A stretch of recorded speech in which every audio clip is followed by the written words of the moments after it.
The mission of the Counseling Center is to provide comprehensive counseling services to currently enrolled students. The Counseling Center deals with a lot of different issues that students bring in. And so some of the most common concerns are stress, anxiety, depression, feeling overwhelmed, identity concerns, relationship concerns. Sometimes there's concerns with alcohol use, eating disorders, trauma, grief and loss. So it really runs the gamut. We're here to provide services for a wide range of concerns that students commonly present with. I'm Mark Petishnock, the director and a licensed psychologist of the Counseling Center.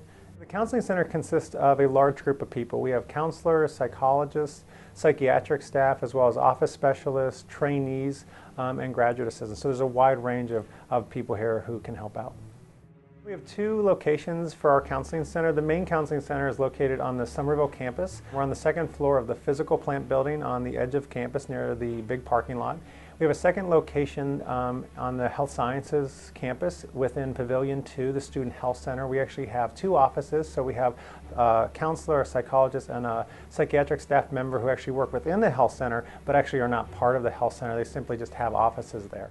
So we have a brief treatment model, which means that we generally see students for a few sessions, ranging anywhere from 1 to 10 sessions, but most students find that 3 or 4 or 5 sessions adequately address most of the needs that they come in with. The general process to get into the Counseling Center is to either call or stop by. We'll offer you a 1-hour initial appointment.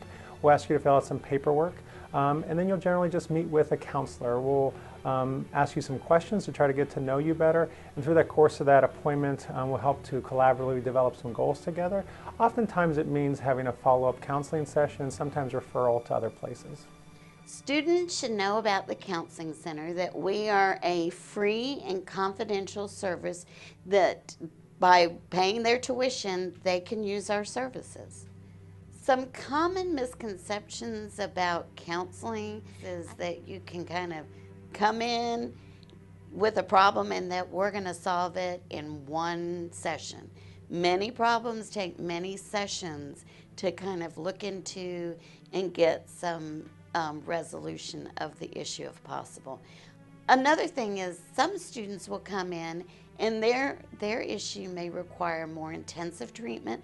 Those students are going to be kind of referred out to somebody in the community because we base our counseling on a brief model.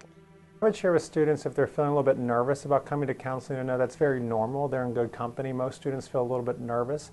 Part of that comes from not knowing what to expect when you get here. It's also important to know that hundreds of students every semester come to the Counseling Center to receive services, and it's actually a normal process. And we see that coming to counseling is part of an overall wellness lifestyle, much like eating well, exercising, getting good night's sleep, socializing with others. So we see counseling as kind of a normal wellness process. I just want to encourage students to use our services. We're here, we're available, we're free, we're confidential, and just encourage them to come in and talk with us about any issue. Mental health concerns and addressing the mental health needs of our students, it's a community responsibility. We each have a collective responsibility as a member of this university to be able to help our students to know how and when to refer them to make sure that they're getting their needs addressed in these important areas.